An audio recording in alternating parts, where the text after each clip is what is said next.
just realizing a communist freaking country is freer than we are. Everything we were taught about China was propaganda, and we were brainwashed. Communism has China living in 2077, and capitalism has America living in 1960. They've been lying to me my whole life. I've been on RedNote for the last 3 hours, just scrolling and soaking up the interaction between us and our Chinese neighbors, and came to the epiphany in the middle of my scrolling that, oh, this is the bad play. Americans are shocked to see the real China just because of this one Chinese app called RedNote. How did this happen? So TikTok got banned in US. So now these TikTok refugees, they wanted some other option instead of TikTok. So somehow they got introduced to RedNote.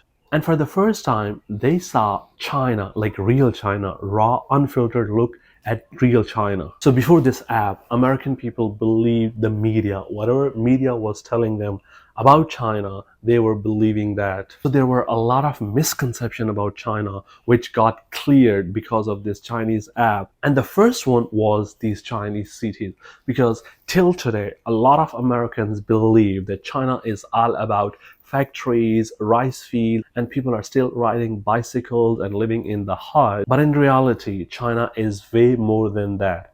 I mean, if you go to any city, you're gonna see a lot of skyscrapers, you're gonna see clean streets, and Americans are shocked to see that thing. So I go ahead and create my RedNote, right? And I'm thinking that this place is like North Korea. Like everybody's living in poverty, they're oppressed by their government. Oh my God.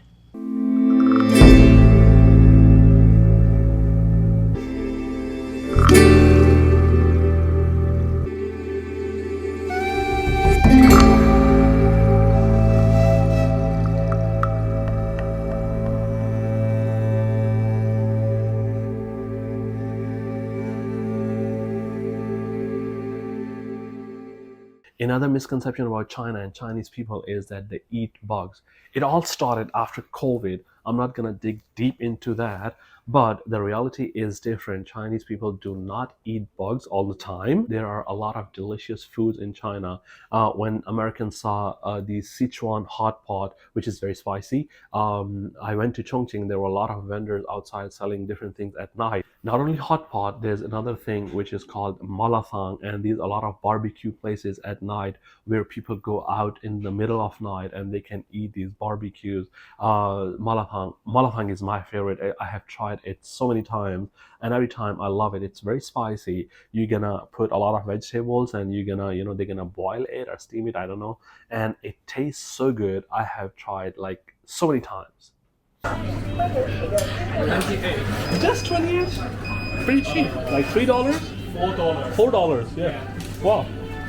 Cool. Okay, thank you. Just for $4. It's quite cheap. Oh my god, okay. Chopstick and the spoon are here in the Chinese food. I don't even know what's the name. So let's try it out.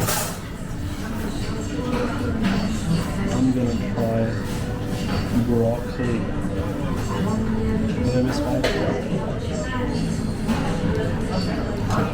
quite good. Media has been showing China some aliens, like these are aliens. But when American people started using RedNote, and they realized that they are not different from us, they are same as like us. People have families, these kids, these teen kids dancing on K-pops, music, and people watching Korean dramas, and they have this obsession with skincare routine. People are living a normal life, same as like Americans. So this thing was quite like surprising for Americans that, oh, we are same, like we are not different.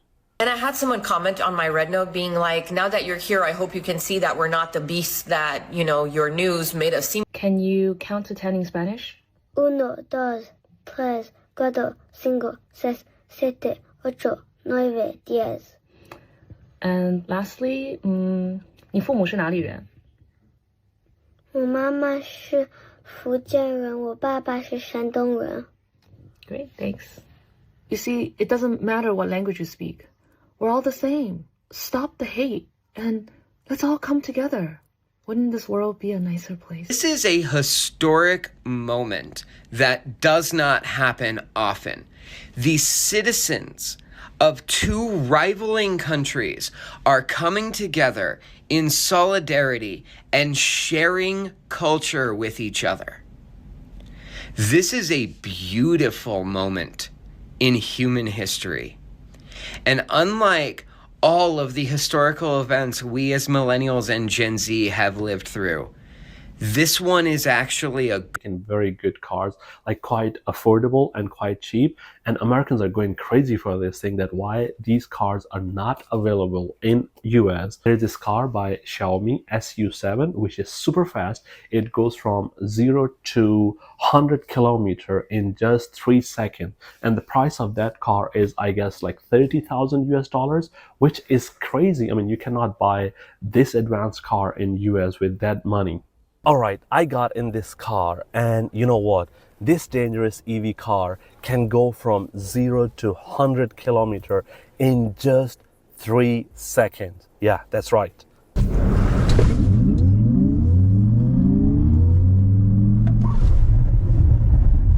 Not deny their innovation. Like this company, Xpeng, they successfully did a test of flying car. How cool is it that now you can fly a car? And don't forget, a Chinese company made it possible. Not only you can fly the car, but also you can drive your car in the water.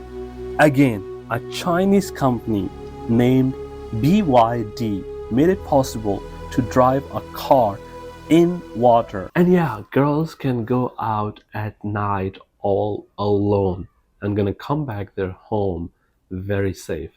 That's not the case in US, because in US you're always scared. You're gonna like look around if someone is following you. I mean, you're always afraid. I have been to many cities in China, and when I was there, I saw a lot of girls walking all alone. Like these working lady, they were walking all alone on the road without being fear of like someone is gonna, harm them. Are they gonna hurt them? Wait a second, you can walk at night outside and not be afraid? What? What's that like? And this is not very high class kind of area. Where is it? Where is it? Where is it? Alright, let me look at this woman walking all alone that road in the middle of night. Not a chance. In US, where is media bubble keep us always clueless. When you cut out the noise and let the people speak for themselves, everything flips. So you should never believe media, because they are showing you what they want you to show, what they want you to believe.